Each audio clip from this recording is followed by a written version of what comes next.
नमस्कार, 4 PM दिल्ली देख रहे हैं आप और मैं हूं आपके साथ शाहीन खान। और इस समय की सबसे बड़ी खबर आ रही है दिल्ली से, जहां पर आम आदमी पार्टी के नेता और दिल्ली के पूर्व स्वास्थ्य मंत्री सत्येंद्र जैन को राउज एवेन्यू कोर्ट से बड़ी राहत मिल गई है।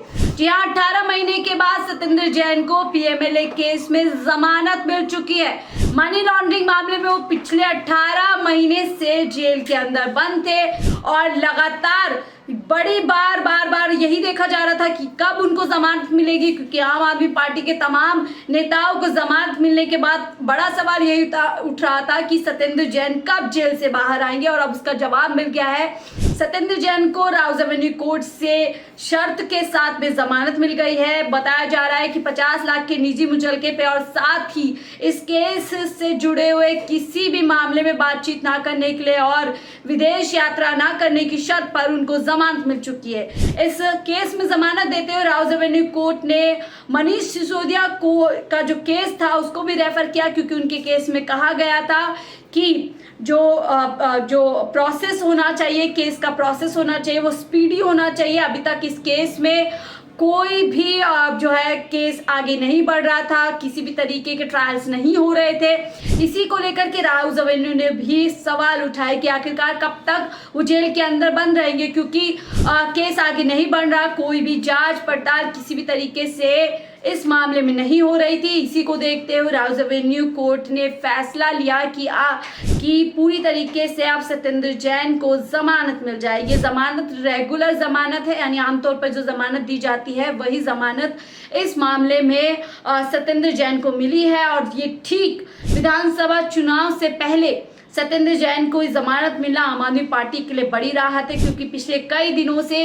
लगभग ये देखा जा रहा था कि आम आदमी पार्टी के एक एक करके बड़े बड़े नेता जेल के अंदर जा रहे थे। लेकिन जिस तरीके से एक के बाद एक, पहले संजय सिंह आए, फिर अरविंद केजरीवाल कुछ दिनों के लिए जमानत पर आए थे और उसके बाद आए मनीष सिसोदिया और अब आ गए सत्येंद्र जैन, तो कहीं ना कहीं आम आदमी पार्टी के लिए एक बड़ी राहत मानी जा रही है। लेकिन अब देखना होगा कि विधानसभा चुनाव में किस तरीके से सत्येंद्र जैन की भूमिका होगी, क्योंकि एक बड़ा योगदान दिल्ली के तमाम कामकाजों में उनका माना जाता है। जो आम आदमी पार्टी की एक बड़ी योजना है मोहल्ला क्लिनिक, कहीं ना कहीं उसके लिए क्रेडिट सत्येंद्र जैन को ही दिया जाता है। उन्हीं की योजना थी और स्वास्थ्य मंत्री के तौर पर उन्होंने इस योजना को काफी हद तक दिल्ली के कोने कोने तक पहुंचाने का काम किया था। और माना जा रहा था कि इस योजना के डर से ही कहीं ना कहीं सत्येंद्र जैन को मनी लॉन्ड्रिंग के मामले में फंसाकर जेल भिजवाया गया था, ऐसा आम आदमी पार्टी की तरफ से कहना था। बड़ा सवाल ये भी उठता है कि क्या पूरी तरीके से अब आम आदमी पार्टी पर जो आरोप लगातार मनी लॉन्ड्रिंग मामले में, शराब घोटाले में लगाए गए और उसके बाद एक एक करके तमाम नेता उनके बाहर आए, क्या अब दिल्ली की जनता इसको इस तरीके से देखेगी कि यदि आरोप सत्य थे तो क्यों जमानत मिली?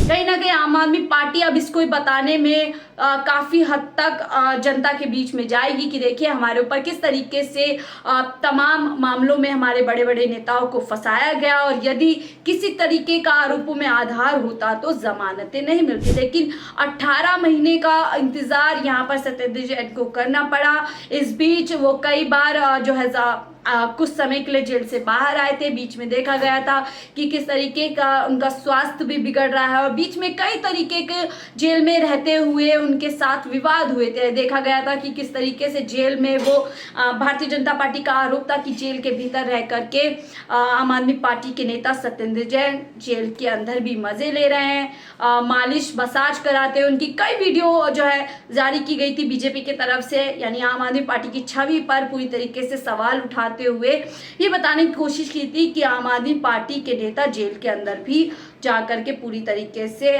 जो जेल का एक माहौल होता है उसमें नहीं है, बल्कि पूरे कंफर्ट के साथ जेल के अंदर है। अब बड़ा सवाल ये उठता है कि सत्येंद्र जैन को जब अब जमानत मिल गई है तो विधानसभा चुनाव में आम आदमी पार्टी के लिए किस तरीके से ये जमानत कहीं ना कहीं एक रोल निभाएगी? क्या सत्येंद्र जैन के आने के बाद आम आदमी पार्टी और मजबूती के साथ विधानसभा चुनाव में उतरेगी? आपकी क्या राय हमसे जरूर साझा कीजिएगा। फिलहाल के लिए मुझे दीजिए इजाजत। आप देख रहे थे 4 PM दिल्ली।